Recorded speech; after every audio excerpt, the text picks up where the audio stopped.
Yes, we can all agree that Halo 5 is indeed a mixed bag upon Halo fans. I already made my video discussing 30 things it did wrong, so here's 20 things that it did right. I know you can make the argument, 30 things it did wrong, 20 things it did right, oh, that means there's more bad than good. Well, I don't really want you to look on it that way, because it's really just a number more than anything, and doesn't really mean much. Well, anyway, here's 22, well, not 22, but 20 reasons why Halo 5 was very good. Number 1. It's not the best looking game in the world, but it is still very pretty. Especially for an Xbox One game, which is basically the bottom of the barrel in next gen graphics right now. There's a few rough edges, but overall, it is still a very pretty game. Number 2 is that the gameplay is a breath of fresh air. I do have a few problems with the gameplay, with the whole thrust mechanic, but overall, it's still very. It gave me some room to breathe. I was getting pretty bored of armor abilities and just not being able to do anything at all. So Halo 5 really made me feel good. 3 is the fact that even despite all the changes, it still feels like a Halo game. A lot of butthurt fanboys will argue, oh, it's just a Call of Duty knockoff, it's a Call of Duty knockoff. Sure, there are a few things this game did take from Call of Duty, but at the same time, we can all agree that Halo 4 is a lot more Call of Duty than Halo 5 could ever dream of being.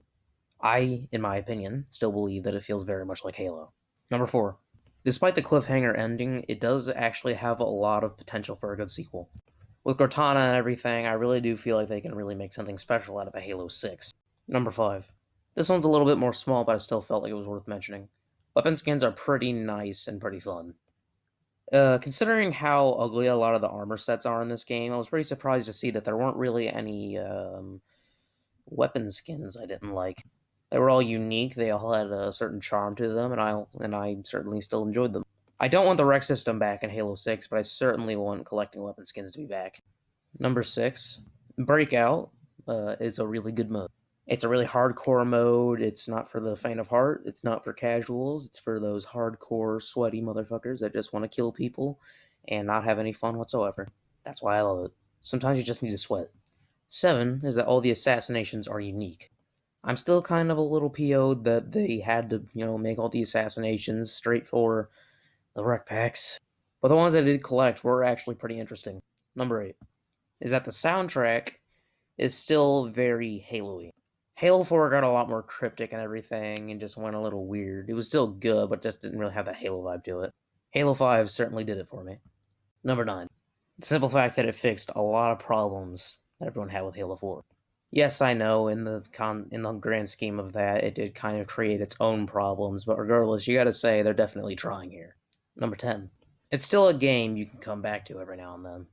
I know the monthly updates are a little dumb with how they handle themselves and how they kind of lie to you saying, here's your free content when it's kind of not actually free. They still do, after a while, kind of add up and really make the game special. And I still will stand by the fact that the Infection update is going to be the best update Halo 5 had and ever will have. Fact. Number 11.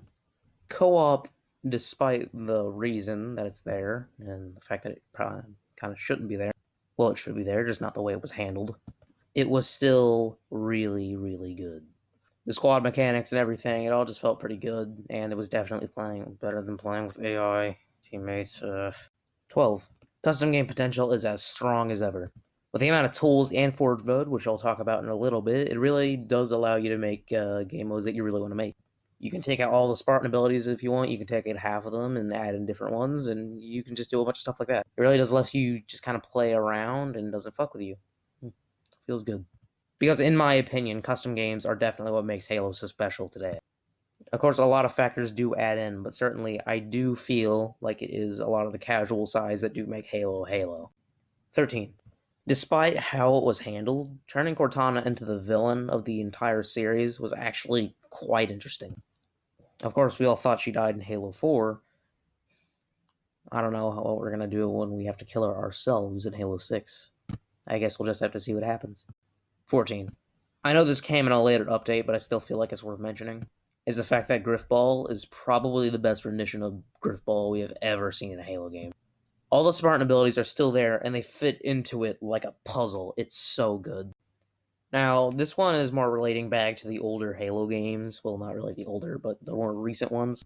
Is that, unlike the Master Chief Collection, this game did have a very, very good launch. The Master Chief Collection was basically unplayable for a month, and Halo 5 was flawless at its launch. So, good for learning from your mistakes, 343. 16. How the game handles power weapons is very smart. The whole infinity drop system and randomized drops in Halo 4 was kind of fun, but at the same time, it was really casual and kind of broke the balance of gameplay. What you got was absolutely randomized, so you could go from anywhere to having a needler or a rocket launcher in a second. So it's a good thing Halo 5 kind of patched that up and brought it back to the original way of things, except now it actually announces that a power weapon is going to be there. So even games with Slayer feel like actual objective modes, and it's really fun.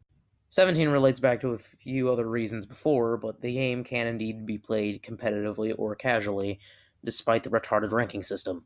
18. Forge, while very, very hard to use, it is still really good and allows you to make some insane things. Just like I was talking about with custom games, and I said, oh, I'll come back to that in a second, this is what I meant. Custom games in Forge, like I said before, are just what make Halo Halo. It just, for me at least, it's really good. And this one, I probably shouldn't involve this, but I do feel like it's still a staple of the Halo series, and it's always a reason any Halo game should be considered good, is the fact that feeder mode is still there. Feeder mode was originally adopted into Halo 3, and almost every shooter since has adopted it. So good on Halo for making everything revolutionary. And 20, I know I gave a reason almost identical to this before with the whole soundtrack thing, but I gotta say, bringing back Never Forget from Halo 3 and putting it into Halo 5's menu music, oh, that made my nostalgia boner rise really hard. Anyway, yeah, there are a lot of things they did wrong with Halo 5, but overall, it's still a good game. It's not an excellent game, but it's not the worst game in the world. It definitely doesn't get enough cred as it deserves, and I do feel like it is still a good game. Like I said, both the videos I made here were not made to suck 343's dick or shit on 343. It's more of a learning experience. I know they're probably not going to see this, but regardless, I think the whole Halo community could, probably use a pickup. I'm just speaking for the community, and I think we have a lot of ways to go. Long live Halo.